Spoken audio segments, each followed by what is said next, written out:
अभी हमारे साथ पलक शर्मा हैं। यूक्रेन में ये एमबीबीएस पढ़ रही थी।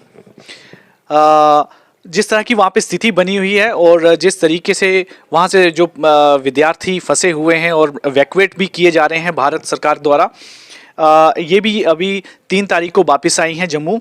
इनसे बात करते हैं और वहाँ के हालात के बारे में जानते हैं और इनकी उस समय स्थिति क्या थी, क्या उस समय सिचुएशन थी जब ये सब चल रहा था वहाँ पे यूक्रेन में, जिस तरह का ऐसे वार चल रही है। जी सबसे पहले तो Melvin, congratulations, you have return home safely. Thank you so much. मुझे वहाँ की स्थिति बताएं, कैसी थी जब आप ये सब चल रहा था तो निकलने की कोशिश कर रहे थे आप लोग, कैसे?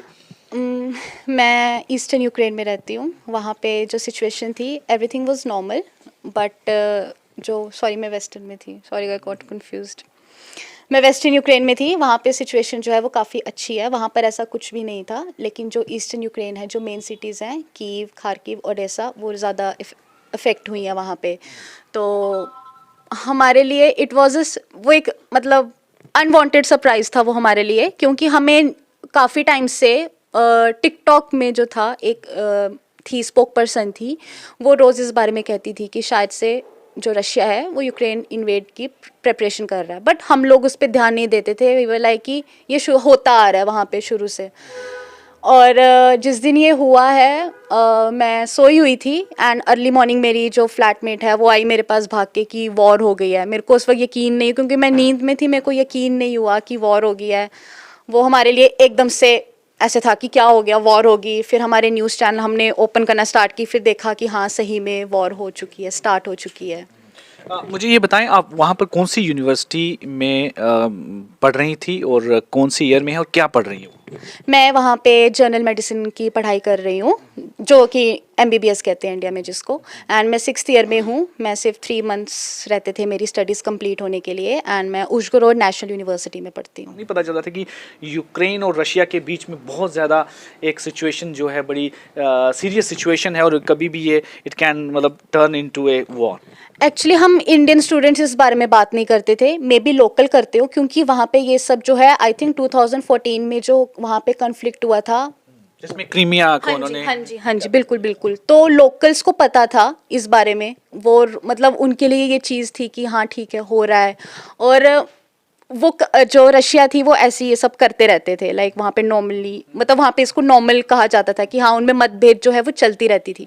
हमने कभी इस चीज़ पे ध्यान नहीं। सब सिचुएशन जो है वो एकदम से अर्ली मॉर्निंग वहाँ के 5 बजे हुई, तब हमें हुआ कि ये हो रहा है, सच्ची में हो रहा है। उससे पहले नोटिस पहले ऐसे कोई नोटिस में नहीं था। लेकिन जो बच्चे खार्किव और कीव में हैं, यहाँ वहाँ पर सबसे ज़्यादा वहाँ फंसे हुए हैं और सबसे ज़्यादा अटैक भी वहीं पे हो रहे हैं, तो जब आप सुनते थे तो कैसी आपको क्या मतलब सिचुएशन थी? क्योंकि वो भी स्टूडेंट थे, ज़्यादातर वही परेशान हैं। हालांकि वहाँ के लोकल लोग तो हैं, वो तो उनका अपना देश है, लेकिन जो बच्चे यहाँ से पढ़ने गए हैं वो उनके लिए बहुत मुश्किल था। मेरे फ्रेंड्स थे वहाँ पे स्टक थे। मैं उनको रोज़ कॉल करके पूछती थी क्या चल रहा है, क्या है। कहता है यार अभी सायरन बज रहा है बाहर। सायरन वहाँ तब बजता है जब एयर मिसाइल की वार्निंग आती थी। फिर कभी वो हमें बता रहे थे कि बाहर फायरिंग हो रही है। अभी हम लोग मेरा एक फ्रेंड है वो भी जम्मू का ही है। मैंने उसको एक बार फ़ोन किया, मैंने कहा तू कहाँ पर है, अभी मैंने सुना है कि वहाँ ब्लास्ट हो रहे हैं। ये वो कहता है मैं जस्ट अभी अपने फ्लैट से सामान लेकर आया हूँ और मैंने वहाँ पे देखा कि मेरी बिल्डिंग के पास ब्लास्ट हुआ मतलब मेरी साथ वाली बिल्डिंग बिल्कुल डिस्ट्रॉय कर दी गई है। बहुत मुश्किल था। वो वाले बच्चे जो थे वो बहुत ज़्यादा, वो अभी भी फंसे हैं वहाँ पे।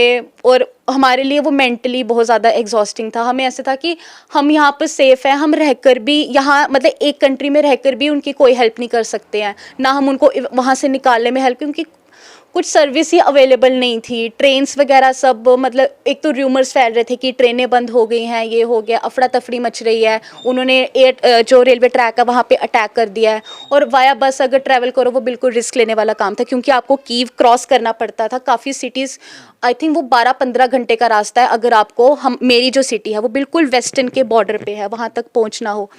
तो वो बहुत मतलब हम लोगों के लिए वो इमोशनली मेंटली वो बहुत ज़्यादा एग्जॉस्टिंग समय था। तो अब आप नेक्स्ट फिर क्या सोच रहे हैं कि अब किस तरह से आप फिर जाएंगे? उम्मीद कर रहे हैं कि सब हालात कैसे हों तो वापस जाके कंप्लीट करें आप अपनी मेडिसिन? मैं तो जहाँ तक मेरा ओपिनियन है और जो मेरे फ्रेंड्स थे वहाँ पे, हम सब ऐसे हैं कि हाँ, अगर हमें बुलाएंगे सब अच्छा हुआ, डिग्री के लिए बुलाएंगे हम ज़रूर जाएंगे, क्योंकि हम लोग 6 साल साथ रहे हैं, एक बॉन्डिंग होती है सबके साथ।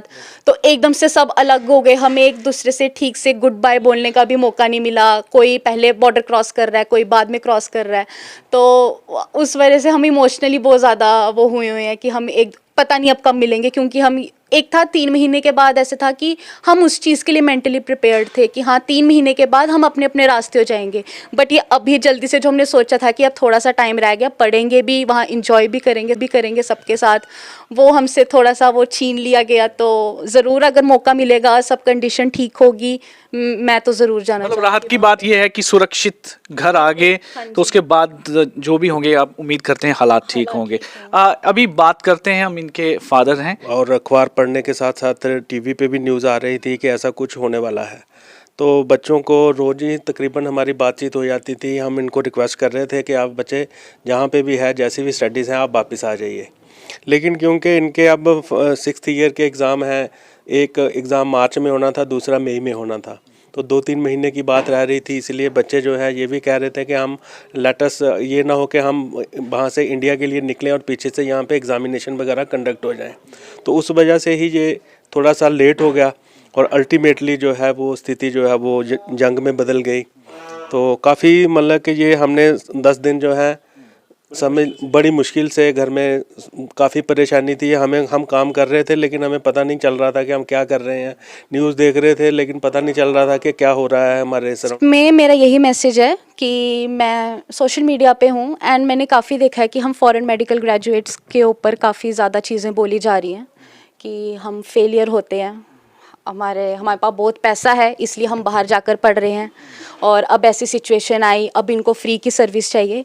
प्लीज़ ऐसा मत कीजिए। बेशक मैं घर में हूँ, काफ़ी बच्चे वहाँ पर अभी फंसे हैं, वर्स्ट टू वर्स्ट कंडीशन में है। आप लोग रोज़ न्यूज़ देख रहे हैं, ये चीज़ें देखकर उनका वो ऑलरेडी इमोशनली डैमेज है, एक और कारण मत बनिए उनके इमोशनल, उनको और ज़्यादा मतलब डीमोटिवेट मत करिए, उनको मोटिवेट कीजिए। ये सब चीज़ें करना बंद करो प्लीज़, इट्स माई रिक्वेस्ट।